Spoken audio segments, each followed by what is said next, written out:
नमस्कार दोस्तों, क्या आपको पता है कि देश का सबसे महंगा कथावाचक कौन है? क्या आपको पता है जया किशोरी, पंडित धीरेन्द्र शास्त्री से लेकर तमाम बड़े कथावाचक अपनी एक कथा का कितना पैसा लेते हैं? आज आपको 7 ऐसे बड़े कथावाचकों के बारे में बताएंगे। दोस्तों, देखा जाए तो वर्तमान समय में लोगों का अध्यात्म की ओर रुझान तेजी से बढ़ता जा रहा है और इसी झुकाव के कारण देश में खूब सारे भागवत कथा के आयोजन भी हो रहे हैं। सोशल मीडिया के इस दौर में कुछ कथावाचक तो बेहद कम उम्र में रातों रात फेमस हो गए और तो और उनके कथावाचन के डिमांड में इतनी बढ़ोतरी हुई है कि वो संभाल भी नहीं पा रहे। आज हम आपको देश के कुछ ऐसे चुनिंदा कथावाचकों के बारे में बताएंगे, साथ ही यह भी बताएंगे कि एक कथा के लिए वो कितना चार्ज करते हैं। चलिए सबसे पहले शुरू करते हैं जगत गुरु रामभद्राचार्य जी से। जगत गुरु रामभद्राचार्य जी का जन्म उत्तर प्रदेश के जौनपुर में सरयू पहाड़ी ब्राह्मण परिवार में मकर संक्रांति के दिन 1950 को हुआ था। जगत गुरु रामभद्राचार्य जब 2 महीने के थे तभी उनकी आंखों की रोशनी चली गई थी और वो 4 साल से ही कविताओं का पाठ करने लगे और 8 साल की छोटी सी उम्र में उन्होंने भागवत कथा व राम कथा करनी भी शुरू कर दी। जगत गुरु रामभद्राचार्य को भारत सरकार ने उनकी रचनाओं के लिए पद्म विभूषण से सम्मानित किया है। रामभद्राचार्य अपनी एक कथा का कम से कम 8 से 10 लाख रुपए तक की दक्षिणा लेते हैं। बता दें कि जगत गुरु रामभद्राचार्य अक्सर अपने बयानों को लेकर भी काफ़ी सुर्खियों में रहते हैं और रामभद्राचार्य जी की कथा सुनने लोग दूर दूर से आते हैं। नंबर 2 पर आती हैं जया किशोरी जी। जया किशोरी का जन्म 13 अप्रैल 1995 को राजस्थान के सुजानगढ़ जिले में एक सिंपल से ब्राह्मण परिवार में हुआ। उनका रियल नाम जया शर्मा है और उन्हें किशोरी की उपाधि दी गई है, इसलिए वे अपने नाम में जया किशोरी का इस्तेमाल करती है। जया किशोरी ओपन स्कूल से बीकॉम की पढ़ाई की है। वह कई बार अपने इंटरव्यू में बता चुकी है कि उनको किताबों से बहुत ज़्यादा लगाव है।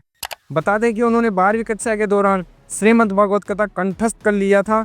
इसके साथ साथ वह भजन गीता का पाठ भी करती है। मीडिया रिपोर्ट्स के मुताबिक श्री भागवत के वाचन के लिए जया किशोरी जी 9.5 लाख रुपए की फीस लेती है और उनका आधा हिस्सा कथा वाचन से पहले लिया जाता है और आधा हिस्सा कथा वाचन के बाद लिया जाता है। खास बात यह है कि उनकी फीस का एक बड़ा हिस्सा नारायण सेवा संस्था को दान कर दिया जाता है। यह संस्था दिव्यांगों के लिए काम करती है। नंबर 3 पर आते हैं पंडित प्रदीप मिश्रा। पंडित प्रदीप मिश्रा का जन्म 1980 में मध्य प्रदेश के सीहोर जिले में हुआ था। उनका जन्म सीहोर जिले में होने के कारण लोग उन्हें सीहोर बाबा के नाम से भी जाना करते हैं। पंडित प्रदीप मिश्रा की अगर हम करियर की बात करें तो उन्होंने अपनी शुरुआती एक कथावाचन के तौर पर ही किया था और जिसके बाद उनकी प्रसिद्धि इतनी हो गई, आज की तारीख में वो गाते भी हैं और उनके गीतों को सुनकर भक्त पूरी तरह से भगवान से जुड़ जाते हैं। पंडित प्रदीप मिश्रा की फीस की बात करें तो एक कथा का तकरीबन 17 से 18 लाख रुपए वो चार्ज करते हैं। नंबर 4 पर आते हैं अनिरुद्धाचार्य जी। अनिरुद्धाचार्य जी का जन्म 27 सितंबर 1989 को जबलपुर के मध्य प्रदेश भारत में हुआ था। उनके माता पिता अध्यात्म से जुड़े हुए थे और बचपन से ही वह भी अध्यात्म में रुचि रखते थे। छोटी सी उम्र में उन्होंने हनुमान चालीसा कंठस्थ कर लिया था और श्रीमद् भागवत और रामचरितमानस जैसे ग्रंथों को और पुराणों का अध्ययन भी शुरू कर दिया था। अपने स्कूल की शिक्षा प्राप्त करने के पश्चात वे वृंदावन चले आए और बाद में उन्होंने संत गिरजा शास्त्री महाराज से दीक्षा प्राप्त की। महाराज भागवत कथा वाचन का 1 लाख प्रतिदिन से भी ज़्यादा लेते हैं और कथा 7 दिन तक चलती है तो महाराज जी के द्वारा कथा करवाने का पूरा खर्चा 12 से 15 लाख रुपए तक का अनुमानित है। नंबर 5 पर आते हैं कथावाचक देवकीनंदन। कथावाचक देवकीनंदन ठाकुर की अगर बात करें तो उन्हें हम एक पुराण कथावाचक गायक और आध्यात्मिक गुरु भी कह सकते हैं। 1997 से ये श्रीमद् भागवत कथा, श्री राम कथा, देवी भागवत, शिव कथा, भागवत गीता इत्यादि पर प्रवचन दे रहे हैं। 2015 में इन्हें यूपी रत्न पुरस्कार से सम्मानित भी किया जा चुका है।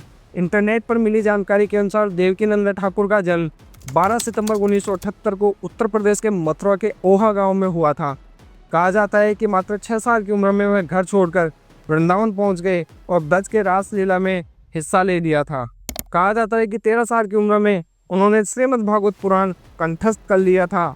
देवकीनंदन ठाकुर जी की नेटवर्थ लगभग 5 से 7 करोड़ है। महाराज देवकीनंदन ठाकुर विश्व शांति सेवा चैरिटी टेबल पुरस्कार के संस्थापक भी हैं। इंटरनेट पर मिली जानकारी के अनुसार वह एक कथा करने के लगभग 12 से 10 लाख रुपए लेते हैं। नंबर 6 पर आते हैं पंडित धीरेन्द्र कृष्ण शास्त्री। पंडित धीरेन्द्र शास्त्री का जन्म 4 जुलाई 1996 में बुंदेलखंड के अंचल के छतरपुर जिले के गड़ा गांव में हुआ था। यहीं से उन्होंने अपने जीवन की शुरुआत की थी। बता दें कि धीरेन्द्र कृष्ण शास्त्री एक कथा करने का कितना पैसा लेते हैं, इस बात की सटीक जानकारी तो नहीं है। आधिकारिक रूप से जानकारी भी नहीं है। अलग अलग वेबसाइटों ने अलग अलग दावा किया है। कुछ वेबसाइट ऐसा दावा करती है कि पंडित धीरेन्द्र शास्त्री एक दिन के लगभग 10 से 12 लाख रुपए दक्षिणा लेते हैं, लेकिन हालिया विवाद के चलते उनकी एक कथा के आयोजन का खर्चा लगभग 50 लाख रुपए आका गया है। वह अपने कई बयानों में यह भी कह चुके हैं कि कोई भी व्यक्ति अपनी पत्नी और परिवार को छोड़कर मुझे कुछ भी दान दे सकता है। नंबर 7 पर आते हैं राजन जी महाराज। राजन जी महाराज का जन्म पश्चिम बंगाल की कोलकाता में एक ब्राह्मण परिवार में हुआ था। उन्हें बचपन से ही अध्यात्म में विशेष रुचि थी। उनका असल नाम राजन तिवारी है। उनकी प्रारंभिक शिक्षा कोलकाता के एक सरकारी स्कूल में हुई। उन्होंने केमिस्ट्री से बीएससी किया और इसके बाद एक कंपनी में नौकरी भी की। 2001 में प्रेम मूर्ति पूज्य संत श्री प्रेम भूषण जी महाराज के संपर्क में आए, जिसके बाद वे कथावाचक बन गए। उन्होंने 2011 में कोलकाता से ही वाचन चालू किया था। उनके सीताराम का भजन बहुत प्रसिद्ध है। वह अपनी कथा और भजन के लिए 10 से 12 लाख रुपए चार्ज करते हैं। तो ये थे 7 बड़े कथावाचक जिनके बारे में मैंने आपको बताया। क्या आप इनमें से कितने लोगों को जानते हैं, ये कमेंट करके ज़रूर बताएं। और अगर वीडियो अच्छी लगे हों तो प्लीज़ कमेंट करके ज़रूर बताएं। जय हिंद, जय भारत, नमस्कार।